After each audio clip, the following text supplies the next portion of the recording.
수요기도에 오신 성도님들 너무나도 반갑고 또 환영합니다. 하나님께서 오늘 이 시간에 전하는 저에게 그리고 또 들으시는 성도님들께 성령의 크신 은혜를 주셔서 하나님의 은혜의 자리가 되기를 간절히 바라고 소망합니다. 오늘 본문은 7장 53절에 다 각각 집으로 돌아가고, 그리고 8장 1절에 예수는 감람산으로 가시니라 라고 시작을 합니다. 그리고 2절에 보시면 아침에 다시 성전으로 들어오시니 백성이 다 나오는지라 앉으사 그들을 가르치셨다 라고 이렇게 말씀합니다. 예수님께서 다시 성전에 들어오셨다라는 것과 예수님께서 성전에 들어오시니 백성들이 예수님 앞으로 자연스럽게 나아오고 그렇게 앉고 그들을 예수님께서 가르치셨다라고 말씀하시는 것에서 예수님은 지금 계속해서 성전에서 백성들에게 말씀을 가르치고 계셨다라는 것을 알 수가 있습니다. 유대인들은 명절이 되면 예루살렘으로 모여서 그 명절을 보내고는 했습니다. 본문은 큰 명절인 초막절을 배경으로 하고 있는데 아마도 초막절이 끝난 바로 다음 날쯤 될 것 같습니다. 예수님도 명절이 되어 예루살렘으로 올라가셨고 명절 동안에 성전에서 백성들을 가르치셨습니다. 그리고 그 가르침이 명절이 끝난 그 다음 날에도 계속해서 이어졌던 것 같습니다. 이때에 예수님의 가르침과 행하신 여러 이적들을 보면서 백성들은 놀라움을 금하지 못하고 있었고, 그로 인해 백성 가운데 예수님을 따르고자 하는 이들이 많이 나타나고 있었습니다. 이것으로 인해서 유대 종교 지도자들은 예수님께서 백성들을 미혹한다라고 하여 예수님을 잡아서 죽이려고 하였습니다. 이러한 상황 속에서 하나님의 인도하심을 따라 자신을 죽이려고 하는 무리들 가운데로 그 무리들이 있는 예루살렘으로 들어가셨고 그들 가운데에서 예수님이 가르치셨습니다. 그리고 실제로 유대 종교 지도자들은 이 예수님을 잡아서 죽이기 위해서 요한복음 7장 32절에 보시면 그 바리새인들이 아랫사람들을 보내어 잡아오도록 하는 그런 명령을 내리기도 합니다. 그러나 7장 45절 이하를 보시면 그 아랫사람들은 예수님을 잡으러 갔다가 예수님의 그 가르침을 듣고 예수님에게서 어떤 흠잡을 만한 행동이나 어떤 가르침을 찾아보지 못하고 오히려 그 사람이 말하는 것처럼 말하는 사람을 이때까지 본 적이 없다라고 이렇게 말하며 그냥 돌아옵니다. 이것을 본 종교 지도자들은 그들에게 너희도 미혹되었느냐라고 47절에서 말합니다. 그리고 49절에서 율법을 알지 못하는 이 무리는 저주받은 자로다 라고 하면서 예수님을 잡아오지 못한 이들에게 폭언을 던지기도 합니다. 그리고 나서 이제 오늘 본문이 시작됩니다. 저녁이 되어 사람들은 다 각기 집으로 돌아갔고 예수님은 감람산으로 올라가셨습니다. 그리고 다음 날 아침이 밝자 다시 성전으로 예수님께서 나아오십니다. 그리고 예수님이 성전으로 들어오시자 사람들이 모여들었습니다. 예수님의 놀라운 가르침을 듣고자 사람들이 모여든 것입니다. 이때껏 들어보지 못한 그 가르침에 사람들이 그 말씀을 듣고자 한 것입니다. 예수님께서 친히 가르치시는 그 자리에 있다라는 것 자체가 얼마나 놀라운 일이겠습니까? 제가 아부를 잠시 하자라면 우리 이수환 목사님의 그 성경 공부와 설교를 들을 때 우리 가운데 기쁨이 충만해지지 않습니까? 근데 예수님의 가르침을 친히 육성으로 우리 이수환 목사님의 말씀을 들어도 우리 가운데 기쁨이 이렇게 넘치는데 예수님의 가르침을 육성으로 그들이 들을 때 그들 가운데 어떤 그 기쁨과 또 어떤 놀라운 그런 감동이 있었을지 상상조차 되지 않습니다. 지금 예루살렘 성전은 이런 놀라운 광경이 펼쳐지고 있는 가운데 있습니다. 그들이 예수님을 메시아로 그리고 또 하나님의 아들로 인정하고 받아들였는지 그것을 알아봤는지 못 알아봤는지는 알 수 없지만 예수님의 가르침은 매우 놀라웠을 것입니다. 그리고 그 놀라운 가르침이 지금 예루살렘 성전에서 펼쳐지고 있는 것입니다. 그런데 그 자리에 불청객이 찾아들었습니다. 그래서 그 자리를 어수선하게 만들어 버립니다. 서기관들과 바리새인들이 음행 중에 잡힌 여자를 그 사람들 가운데로 데리고 들어와 세운 것입니다. 웅성웅성하는 소리가 그 자리에 가득 찼을 것이고 순식간에 그 자리는 소란스러워졌을 것입니다. 그런 가운데 그들이 말합니다. 4절에 선생이여 이 여자가 간음하다가 현장에서 잡혔나이다. 모세는 율법에 이러한 여자는 돌로 치라 명하였거니와 선생은 어떻게 말하겠나이까 라고 이렇게 말을 합니다. 이들은 앞서 아랫사람을 보내어 예수님을 잡아오라고 하였으나 오히려 그 가르침에 놀라 잡아오지 못한 이들에게 율법을 알지 못하는 자들이라고 이야기하였고, 그런 자들은 저주를 받은 자들이다라고까지 폭언을 던졌던 자들입니다. 이 말은 율법을 알지 못하니 예수라는 이단자의 가르침에 현혹된 것이다라고 이렇게 꾸짖는 것이었습니다. 그렇게 말한 자들, 그들은 실제로 율법에 엄격한 자들이었고 또 성경을 가르치던 성경 교사였습니다. 이들이 이제 직접 예수님을 잡으려고 나선 것입니다. 그들은 음행하다 현장에서 잡힌 그 여인을 데리고 예수님께로 나아왔습니다. 이 여인은 음행하는 현장에서 잡힌 자로 그 죄가 분명했던 사람입니다. 이와 관련된 모세의 율법은 레위기 20장 10절에 기록되어 있습니다. 레위기 20장은 그 소제목이 있는데 반드시 죽여야 하는 죄라는 이런 소제목이 붙어 있습니다. 그만큼 레위기 20장에 기록된 그 죄들은 죄질이 아주 나쁜 행위들에 대해서 기록하고 있는 것입니다. 그 레위기 20장 10절에 이렇게 기록되어 있습니다. 누구든지 남의 아내와 간음하는 자 곧 그의 이웃의 아내와 간음하는 자는 그 간부와 음부를 반드시 죽일지니라 라고 이렇게 분명히 가르치고 있습니다. 그럼 지금 음행 중에 그 현장에서 잡혀온 이 여자를 어떻게 해야 할까요? 돌로 쳐서 죽여야겠죠. 그래야 율법을 범하지 않고 율법에 순종하는 것, 율법을 따르는 것이 될 것입니다. 그런데 이상한 것이 있습니다. 두 가지를 말씀드리면, 음행하는 현장에서 잡힌 죄인이라고 하는데 잡혀온 여인은 있는데 남자가 없다라는 것이 이상합니다. 레위기 말씀을 보면 음행한 그 간부와 음부를 반드시 죽여라, 음행한 남자와 여자를 반드시 죽여라, 모두에게 책임이 있다, 남자와 여자에게 모두 책임이 있으니 그들에게 책임을 물어서 그 죄값을 줘라 라고 하는 것인데 여자만 데리고 왔다라는 것입니다. 그리고 또 한 가지는 이 일을 법정에서 처리하지 않고 아무런 재판권을 가지고 계시지 않은 예수님께로 데리고 온 것이 이상합니다. 이러한 정황을 살필 때 이들의 행동에 다른 의도가 있다라는 것을 생각할 수 있습니다. 6절에 보시면 그들이 이렇게 말함은 고발할 조건을 얻고자 하여 예수를 시험함이러라 라고 이렇게 말씀하고 있습니다. 이들은 예수를 시험하기 위해 이러한 일을 꾸민 것입니다. 그들은 예수님을 잡으려는 악한 의도로 군중이 모여있는 자리에 음행한 여자를 데리고 와서 율법은 이렇게 하라고 하는데 선생은 어떻게 말하겠습니까? 라고 이렇게 묻고 있는 것입니다. 지금 이들은 이렇게도 못하고 저렇게도 못하는 그 함정 속으로 예수님을 몰아넣고 있는 것입니다. 예수님은 당시에 나는 죄인을 구하러 왔노라 라고 말씀하셨고 실제로 죄인을 가까이 하셨으며 용서와 또 자비와 그 사랑을 강조하셨습니다. 그런 예수님께 음행한 여인을 데리고 갔을 때 예수님께서 그를 용서하라고 하면 모세의 율법을 부정하는 것이 되어 그들의 함정에 빠지게 될 것이고, 또 모세의 율법대로 그 여인을 돌로 치라라고 하면 그간 예수님의 가르치신 그 용서와 사랑과 자비 그리고 죄인의 친구라는 그 이름에 어긋나는 것이 되어 예수님의 놀라운 가르침에 감동했던 그 무리에게 실망감을 주어 무리가 예수님을 따르지 않게 될 것입니다.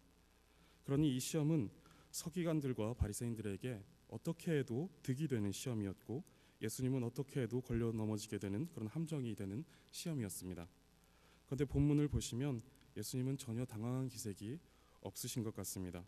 6절에 예수를 시험함이러라 라고 말하고 곧바로 예수께서 몸을 굽히사 라고 말씀이 이어집니다. 저라면 당황을 했을 것 같습니다. 해결 방안을 생각하고 그 찾아내느라 머릿속이 굉장히 빠르게 돌아갔을 것 같습니다. 중요한 시험이 있어서 열심히 공부를 하고 드디어 시험 날이 다가와서 시험장에 가서 시험지를 받았는데 전혀 예상하지 못했던 문제가 나오는 그 당혹감을 성도님들 아실지 모르겠습니다. 지금 서기관들과 바리새인들은 그런 시험을 출제했다라고 여기고 있는데 예수님은 마치 예상했던 문제다라는 식으로 바로 그 답을 써나가시는 듯한 느낌입니다. 6절 하반절에 예수께서 몸을 굽히사 손가락으로 땅에 쓰시니라고 말씀하고 있습니다.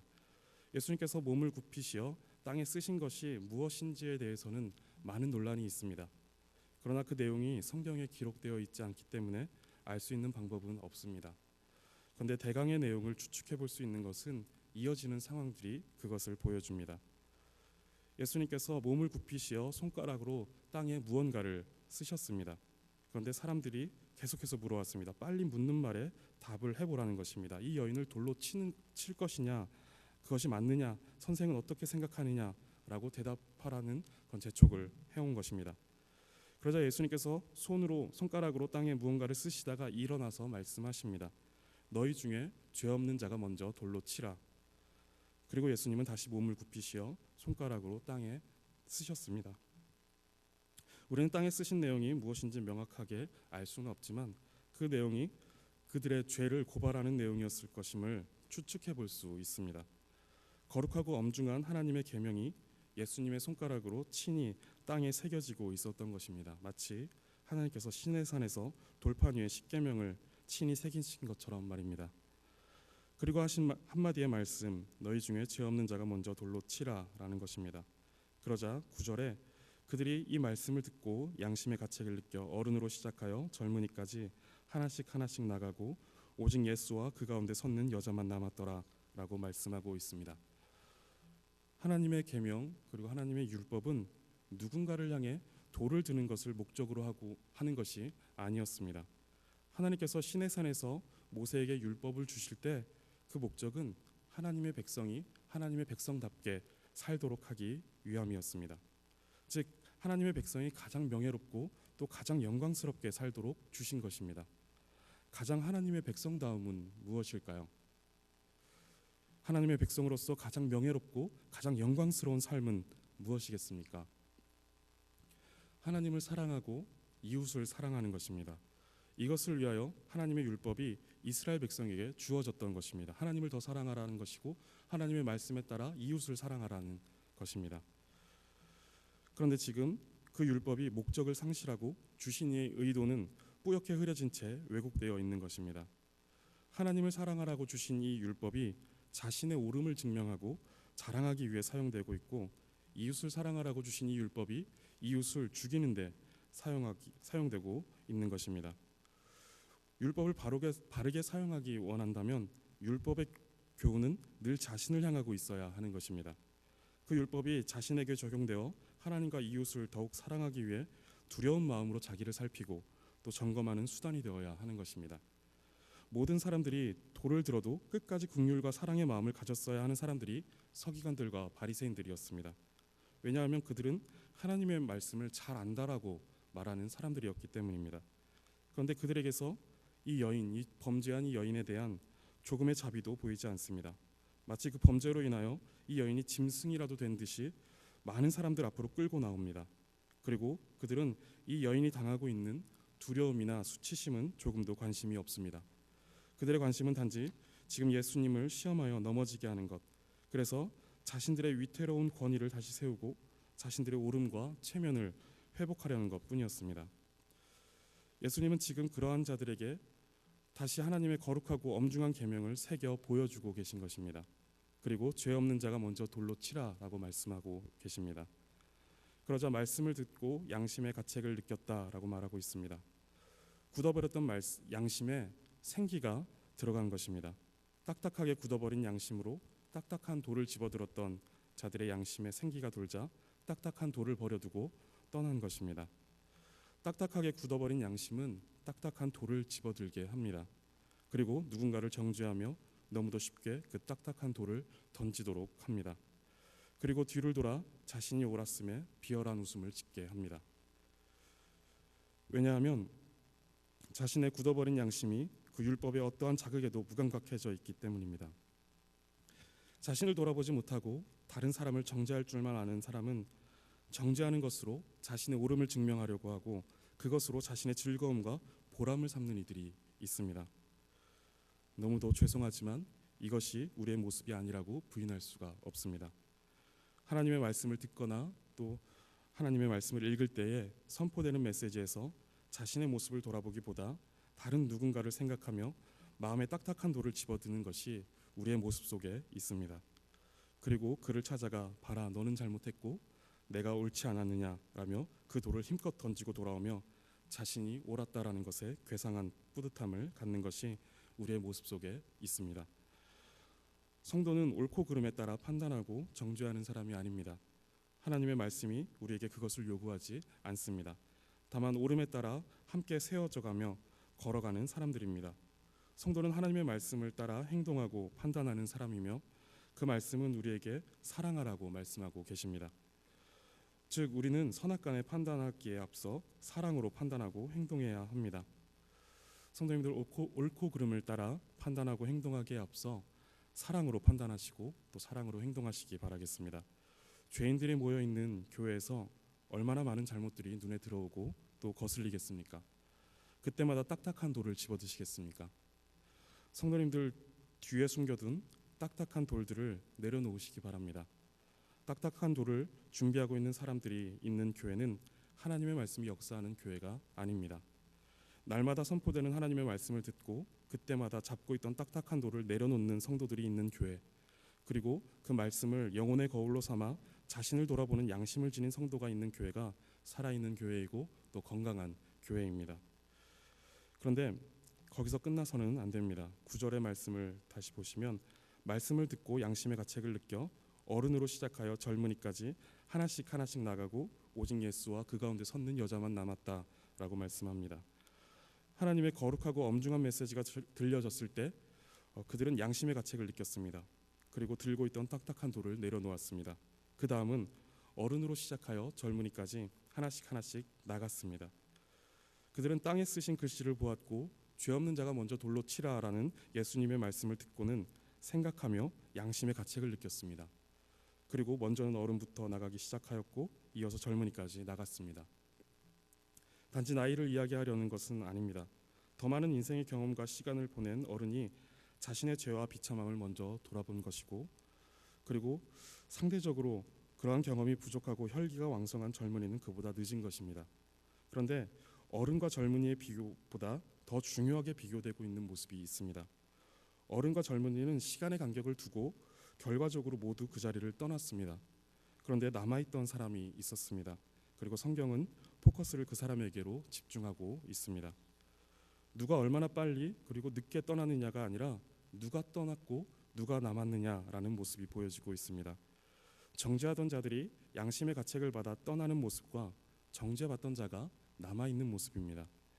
예수님께서 지금 땅에 글씨를 쓰시고 죄 없는 자가 먼저 돌로 치라라는 이런 말씀을 하실 때 모두 양심의 가책을 받아 그 자리에 남아 죄 없는 자가 먼저 돌로 치라라는 말씀을 하실 때 모두 다 양심의 가책을 받아서 그 자리에 남아서 예수님께 구원해 달라고 간구했어야 합니다. 그런데 죄로 눈이 가려져 있던 이들은 예수님을 알지 못했고 또 예수님을 떠나갔습니다. 하나님의 이 율법은 우리의 죄를 지적하고 또 정죄합니다. 그래서 죄를 죄라고 깨닫게 만듭니다. 그래서 우리에게 그리스도가 필요하다라는 것을 깨닫게 하여 그리스도께로 안내합니다. 하나님의 택한 백성은 그 율법의 정죄를 받아 하나님을 떠나는 것이 아니라 하나님께로 나아옵니다. 그래서 천부여 의지없어서 손들고 옵니다 라고 이렇게 고백하게 되는 것입니다. 하나님의 말씀을 듣고 양심의 가책을 느끼고 자신의 죄와 비참함을 돌아보았으나 그리스도께로 나아오지 못하는 이들 가운데 율법의 정죄를 받아 죽음의 유익기에 놓여있던 한 여인만이 예수님 앞에 남아 있습니다. 자신을 향해 돌을 집어던진 사람들을 바라보며 한마디 핑계도 그리고 변호도 하지 못하는 명백한 죄인, 살려달라고 목숨을 구걸할 수도 없는 상황 속에 숨죽여 떨고 있던 가늠한 여인만이 예수님 앞에 남아 있습니다. 사람들이 다 떠난 것을 보시고 예수님께서 여인에게 여자여 너를 고발하던 그들이 어디 있느냐, 너를 정죄하던 자가 없느냐라고 이렇게 물으십니다. 그리고 여자가 주여 없나이다 라고 이렇게 대답을 합니다. 그리고 예수님께서 그 여인에게 이렇게 말씀하십니다. 나도 너를 정죄하지 않노라. 당시 이스라엘 사회에서 본다면 예수님께 어떤 재판권도 없으셨습니다. 그리고 누군가의 죄를 사해줄 권한은 더더욱 없으셨습니다. 그러나 예수님은 온 우주에 그리고 과거와 현재와 미래의 시간 가운데 존재하는 모든 것들을 심판하시는 심판주가 되십니다. 그 심판하시는 주께서 율법에 따라 죽어 마땅한 가늠한 여인을 향해 너를 정죄하지 않는다라고 말씀해 주십니다. 죄인이 온 우주에 영원하신 심판주가 되시는 예수님께 죄 사함을 받는 사건이 벌어진 것입니다. 이 여인도 한때는 누군가를 향해 딱딱한 돌을 집어들었던 사람일지도 모르겠습니다. 그런데 어느 날 가늠하다 현장에서 잡혀 지금 자신을 향해 딱딱한 돌을 들고 있는 사람들 가운데 둘러싸여 두려워 떨고 있습니다. 이 여인도 예수님께서 땅에 쓰신 글씨를 보았을 것이고 죄 없는 자가 먼저 돌로 치라라고 하는 예수님의 말씀을 들었을 것입니다. 그 말씀에 사람들이 하나둘씩 나가는 것을 보고 이 여인은 단순히 돌에 맞아 죽지 않게 되었다, 다행이다 라고 느끼지는 않았을 것입니다. 그도 하나님의 거룩하고 엄중한 계명 앞에 선 죄인으로서 그 양심의 가책을 느꼈을 것이고, 죄에 너무도 무뎌진 딱딱한 양심으로 다른 여자의 남편과 간음하는 자리까지 나아갔던 그 죄악에 깊이 눌렸을 것입니다. 그러나 이제 어디에서도 그 죄의 구원을 받을 수 없는 절망의 자리에 있는 이 여인은 예수님의 곁을 떠날 수 없었습니다. 자신을 향해 돌을 들고 있던 사람들 틈에 섞여 도망갈 수도 없는 상황이었습니다. 그렇게 여인은 예수님 곁에 있을 수밖에 없었습니다. 죽여야 할 죄를 지은 이 여인이 용서를 받고 위로를 받을 곳은 적어도 그 순간 그 자리에는 어디에도 없었습니다. 그렇게 그 여인은 정죄받아 던져진 그 자리, 어떠한 자비와 또 긍휼도 없이 짐승처럼 던져졌던 그 자리, 예수님 앞에 그대로 머물러 있을 수밖에 없었던 것입니다. 그리고 그 여인은 그 자리에서 생각지도 못했던 은혜를 받게 된 것입니다. 죽어 마땅한 죄인이 정죄함을 피해 죄사함을 받고 구원을 얻게 되었습니다. 이 여인이 이 귀한 은혜를 얻는데 특징적인 것이 있습니다. 자신의 죄를 깨닫고 그 죄에 괴로워하다가 예수님께 먼저 구해달라라고 이렇게 구하지 않았다라는 것입니다.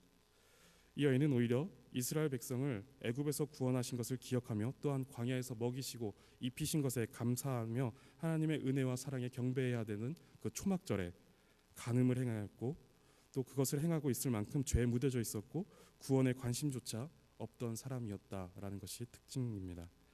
그리고 또한 이 여인은 사람들의 악한 의도에 의해 예수님 앞으로 끌려온 죄인이었습니다. 스스로 나온 것이 아니라 죄인이라고 끌려 나왔습니다.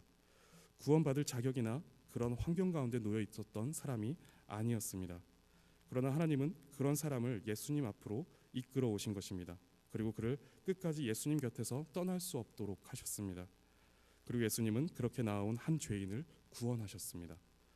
성도님들은 어떻게 예수님을 믿는 자리에 나아오셨습니까?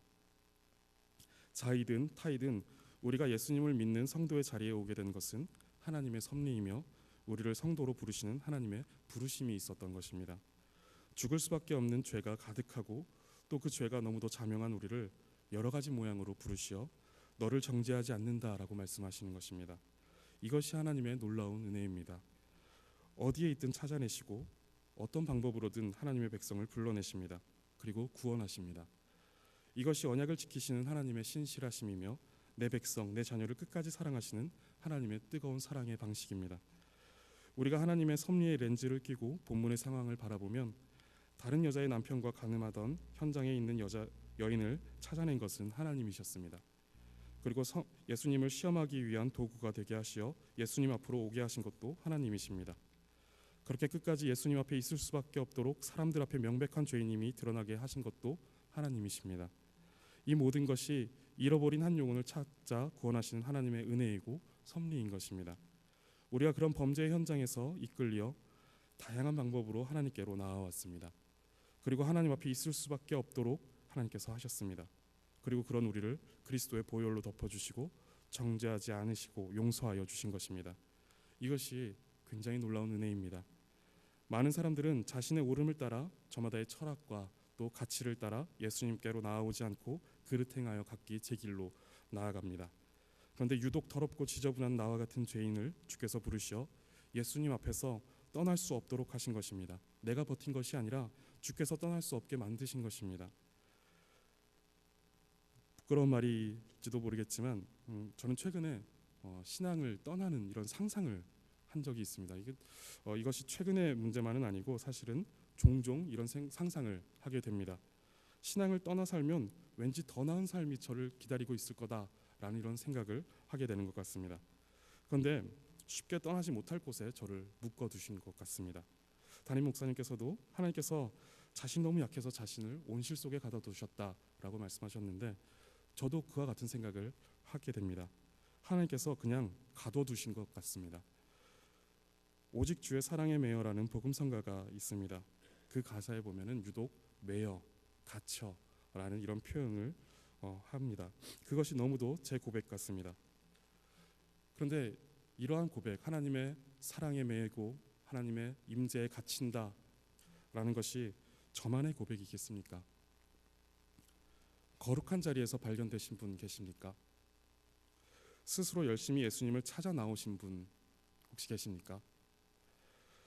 예수님 앞에 계시고자 스스로의 힘으로 버티신 분 계십니까? 다 하나같이 더럽고 비참한 자리에서 발견되었을 것입니다. 그리고 어떤 모습으로든 주의 거부할 수 없는 부르심 가운데 나왔을 것입니다. 그리고 도저히 하나님을 떠날 수 없는 사랑에 매이고 은혜에 갇혀서 이 자리에 계신 것 아니십니까? 예수님은 그런 모습으로 자기 앞에 있는 여인에게 이렇게 말씀하십니다. 다시는 죄를 범하지 말라. 이것이 구원받은 우리가 살아가야 하는 삶의 모습이어야 합니다. 다시는 죄를 범하지 말라라는 말씀은 분명히 다시는 죄를 범하지 않을 것이다 라는 말씀과는 다릅니다. 죄를 범할 수 있는 가능성 속에 우리가 놓여지게 된다라는 것입니다. 그러나 그것에 놓이지만 다시는 죄를 범하지 않기 위해서 싸우라 라는 이런 말씀입니다. 예수님을 만나 율법의 정죄를 피한 우리는 우리가 받았어야 할 율법의 정죄를 받아 십자가에 달리신 그리스도를 늘 생각해야 합니다. 그리고 그 자리에 달렸어야 하는 것이 그리스도가 아니라 우리 자신이었음을 기억해야 합니다. 그리스도께서 우리의 죄를 대신하여 십자가에 달려 죽으셨다라는 것을 아는 사람은 마땅히 다시는 죄를 범하지 않도록 싸워야 할 것입니다. 주님을 만나기 전에 우리의 비참함을 더듬어 기억해 보시기 바랍니다. 주께서 우리를 어떻게 이끄셔 이 복되고 귀한 신앙의 자리에 있게 하셨는지를 생각해 보시기 바랍니다. 그리고 지금 주께서 어떻게 우리를 붙잡고 계시는지 그 하나님의 은혜를 생각해 보시기 바랍니다. 누군가를 향해 돌을 들기 전에 자신을 향해 날아오는 하나님의 말씀의 채찍을 겸허히 맞으시기 바라고, 우리와 같은 죄인을 찾아내시고 은혜를 주시며 그 은혜의 자리에 남아 있도록 하시는 하나님의 사랑을 기억하시며 남은 한 주 죄를 범하지 않도록 분투하는 삶을 살아가시기 바라겠습니다. 우리 이 시간에 잠시 복음성가, 아까 제가 잠시 말씀드렸던 오직 주의 사랑에 매여라는 이 복음성가로 찬양의 고백을 드렸으면 좋겠습니다.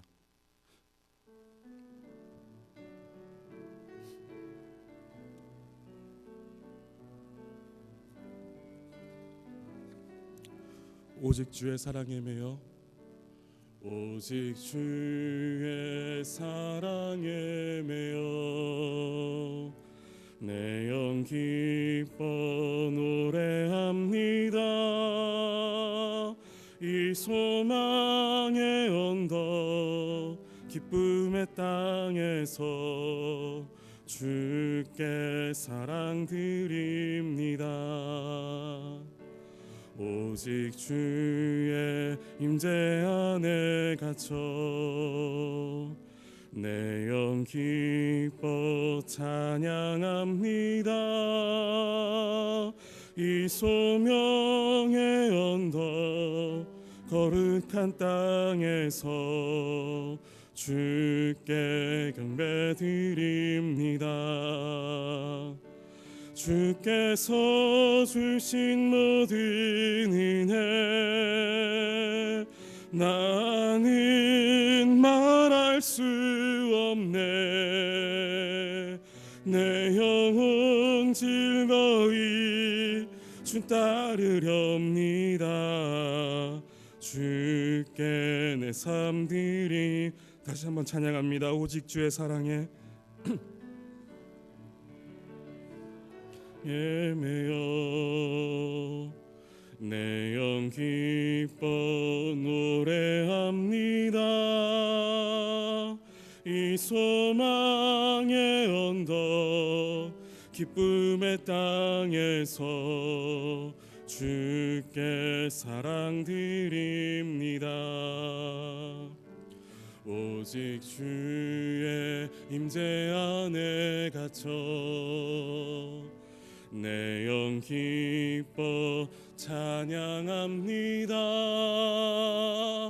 이 소명의 언덕 거룩한 땅에서 주께 경배 드립니다. 주께서 주신 모든 은혜 나는 말할 수 없네. 내 영혼 즐거이 주 따르렵니다. 주께 내 삶 드리, 주께서 주신 모든 은혜, 주께서 주신 모든 은혜, 나는 말할 수 없네. 내 영혼 즐거이 주 따르렵니다. 주께 내 삶 드립니다. 우리 시간에 잠시 눈을 감고 한번 생각해 보셨으면 좋겠습니다. 우리 잠깐 눈을